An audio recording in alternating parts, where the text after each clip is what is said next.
Hello, Achim Yekarim. How are you? Hope you're having a good week. Unfortunately, many Jews today are not having a good week. So many different problems we hear about each day, whether it's divorces, family problems, marriage problems, partnerships going bad, people stealing, people struggling, suffering so much as a nation. And one of the major things that we struggle from still today is 2,000 years of Sinat Chinam, 2,000 years of baseless hatred. And as we said yesterday, Be'ezrat Hashem, we're trying to learn from Pinchas, learn from Parashat Pinchas of last week, and see how we could apply just the first few verses of Parashat Pinchas in Sefer Bamidbar, Numbers, chapter 25, just the first few verses, and see what we can take out of this and apply it to our lives, because we're struggling so much. We have to find the answers in the Torah. As we all know, the very famous story of Pinchas, that he was zealous for Hashem, and when he saw Zimri, the leader of the Shimon tribe, publicly sinning with Cosbi, the daughter of Zur, of the Midianite people, the non-Jew, he saw that he was sinning with her, which is strictly forbidden in the Torah. Pinchas was zealous for Hashem and killed them both in a major public event. And Hashem says to him that, and he says to the entire nation, that Pinchas, because of his zealousness, he turned back the wrath of Hashem, because he avenged Hashem's vengeance. Now in chapter 25, verse 12, it also says a couple of things we want to focus on today, different from yesterday. It says, therefore, this is Hashem speaking, say, meaning say to all of the people, behold, I give him my covenant of peace. Hineni noten lo et briti shalom. And it shall be for him and his offspring after him a covenant of eternal priesthood, because he took vengeance for his God, and he atoned for the children of Israel. By Pinchas rebuking and acting upon his belief and his zealousness of Hashem, Hashem is telling us that this action, this pure action, this mesirut nefesh, which means self-sacrifice, actually atoned for the grave sin that the entire nation was doing.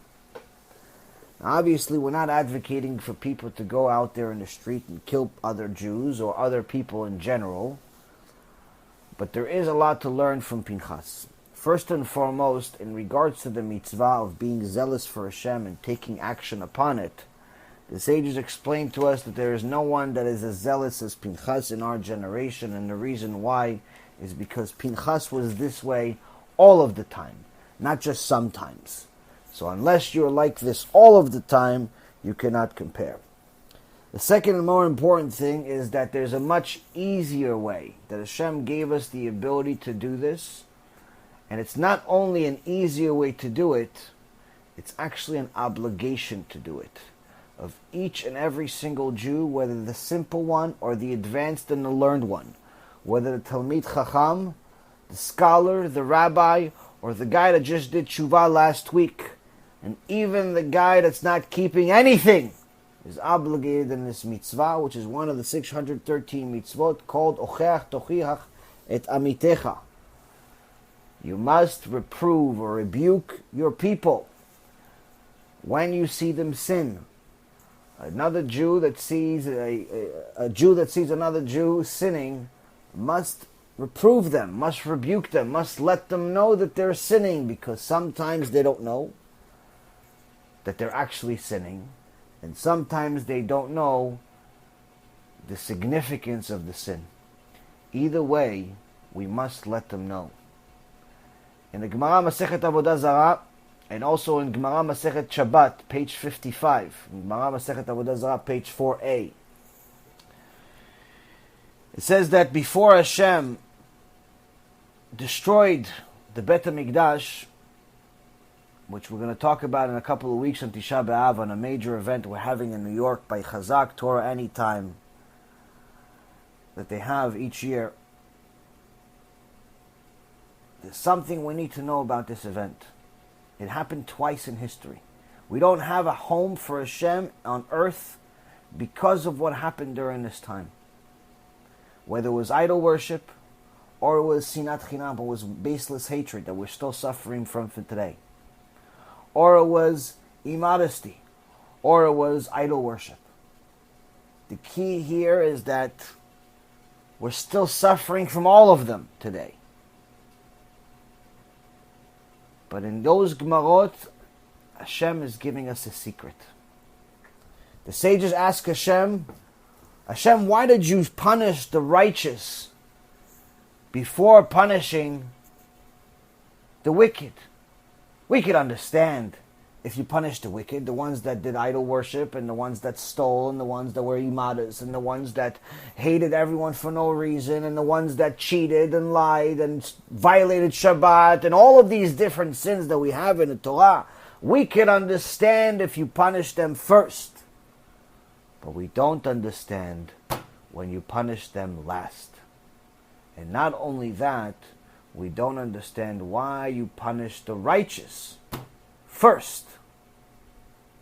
That doesn't make any sense in a human mind that's so lowly and so far from the truth.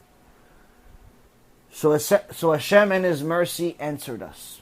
In the Gemara it says, they weren't considered, the righteous weren't considered fully righteous. The tzaddikim weren't considered complete tzaddikim. Why? Because they didn't rebuke the people. They didn't tell them the truth about their sins. They didn't tell them if you sin, you're going to get punished. But then there's a question. On this question back to Hashem. But Hashem, isn't it true that the people of that generation, of the destruction of the Bet HaMikdash, were so wicked that they wouldn't have even done TESHUVA, even if you would have rebuked them, even if you would have told them, even if you would have told them you're not allowed to drive on Shabbat, they still would have driven on Shabbat. Even if you would have told them that you're not allowed to worship money and work 24 hours a day and ignore Hashem, they still would have continued it. Even if you would have told them that they can't walk around naked like people do today, they still would have walked around like people do today. This is what the Gemara is asking. And the Shekhinah of Hashem answers us. I knew this, but the tzaddikim didn't know. I knew that even if you would have told them, they still wouldn't have done TESHUVA. But the tzaddikim did not know. And so long as you don't know the outcome, and the outcome is only in the hands of Hashem Yitbarach, you are obligated. You're not only obligated to do everything that Hashem says for you yourself, but you're obligated and responsible for the rest of your nation. You must rebuke your people is not a character trait. It is not something nice to do. It is not something you do on the side. You must rebuke your people is an obligation that is relevant for eternity. And according to the Gemara, Rabbi Yehuda Nasi, the one that put together the Mishnah, which even preceded the Gemara, Rabbi Yehuda Nasi, aka Rebbe, says that someone who knows and sees his friend, his brother, his sister, his colleague, anyone connected to him sinning and does not say anything, is taking the sin upon themselves as if they sinned. Someone who sees his friend driving on Shabbat and doesn't say anything, thinking that he's a righteous person because he just started keeping Shabbat, is going to arrive to the Bet Din of Shamayim, and he's going to be very disappointed when they call him a Mechalel Shabbat. You say, oh, wait a minute, I didn't violate Shabbat. What do you mean? I kept Shabbat. I listened to the rabbi. I started doing TESHUVA. I started keeping Shabbat. Yes, you kept Shabbat in your body. But what about the rest of your brothers and sisters? You don't care about them? You cannot be selfish in Judaism. Not allowed. Not allowed, my dear friends. In the Gemara Masechet Ta'anit, page 25b, Rabbi Eliezer ben Horkenos, one of the rabbis of Rabbi Akiva, one of the greatest sages that ever lived, a miracle worker on a day-to-day basis, one that when he actually taught Torah, next to Rabbi Yochanan and Horkenos himself, the father, his own father, and many others of the Gdolei Ador, he taught them all Torah in his face, according to the sages, telling the story themselves. His face lit up like Moshe Rabbeinu when he came down from Mount Sinai. In the Gemara Masechet Ta'anit, page 25b, Rabbi Eliezer ben Horkenos, at the end of one of the fasts, sees everyone walking out of the synagogue, all calm and collected, and he says to them, "Did you all finish digging your graves?" Everyone knew that Rabbi Eliezer ben Horkenos knew that there's a gzerah from Shamayim, that there's actually a decree from Shamayim, from Am Yisrael. He's not just saying this to mess around with them. He's not joking around. He's telling them your prayer was garbage. It didn't even reach the ceiling, let alone the Shamayim. You're still playing with your phone. You're still thinking about your games at home. You're still thinking about your business. Where do you think your prayer arrived? You think you didn't even reach the ceiling?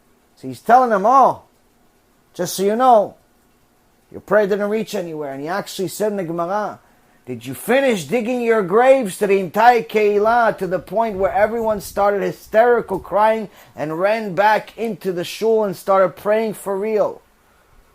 And then Rabbi Eliezer ben Horkenos says, now I know that the decree from Shamayim has passed, because now you had real prayer. I hear today that when we're trying to arrange shiurim, we're trying to arrange lectures for Tisha B'Av, people are saying, no, it's going to be hard for me to come because I'm working that day. Working. The Bet HaMikdash, the home of Hashem Yitbarach, was destroyed today, and you're going to work?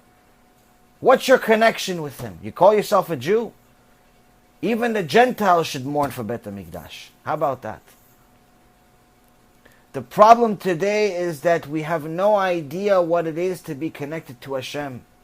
And the reason why is because we don't even know what it is to be connected to each other. People dislike each other because this one is Sephardic and the other one is Ashkenazi and the other one is Yemenite and the other one is Syrian and the other one is Moroccan and this one is this, and we have all the stereotypes in the world and we hate each other almost as much as the Goyim hate us. It's time for us to wake up. Chazal tells us every year and every generation that the Bet HaMikdash is not built, that generation and those people that lived during that year need to know that it's as if they destroyed it themselves. Because that means that the Sinat Chinam, the baseless hatred that we have, is still around. So how do we fix this? How does Pinchas in the Torah tell us to fix it? We don't have to go out there and chas v'shalom kill each other. The opposite. We have to bring back each other to life. We have to bring back each other to Hashem. And Rabbi Yonatan from Eibeshitz lived about 260 years ago. In his book, Yeharot Dvash, wrote something that's the perfect solution, but at the same time shocking. He says that the biggest Sinat Chinam we have in our generation, and this is 260 years ago, the biggest Sinat Chinam we have in our generation is when one Jew sees another sinning and doesn't rebuke him. Doesn't say anything. That's the biggest Sinat Chinam. That's the biggest baseless hatred. Why is it considered hatred when you're just trying to be politically correct and leave your friend alone and let him sin? Let him go to the beach on Shabbat. Let him go to the beach at all. Let him go and waste his life. Why is that considered baseless hatred? Rabbi Yonatan Eibeshitz says, when you know anything about Hashem, you know that Hashem has two places. He has Gan Eden and he has Gehinnom. And that person that's not going to Gan Eden because he's not going to shul, he's not praying to Hashem, he's not keeping mitzvot, he only has one other option left. He only has Gehinnom left. He only has the eternal fire left. So you're letting your friend write himself a first-class ticket to Gehinnom, and you're not even willing to say anything? Who's more evil than you? Who's more evil than you for not saying anything, knowing that your friend is about to get hit by a train, and you can say a word to at least get him out of the way? My dear brothers and sisters, it's time to wake up. The 3 weeks before Tisha B'Av are a very difficult time for Am Yisrael. I'm hearing more bad news on a day-to-day basis from people than I've heard, I think, in my entire life. Am Yisrael is suffering. Hashem is making it happen because it's time for us to wake up. Please wake up. Please wake up your family. Please wake up your friends.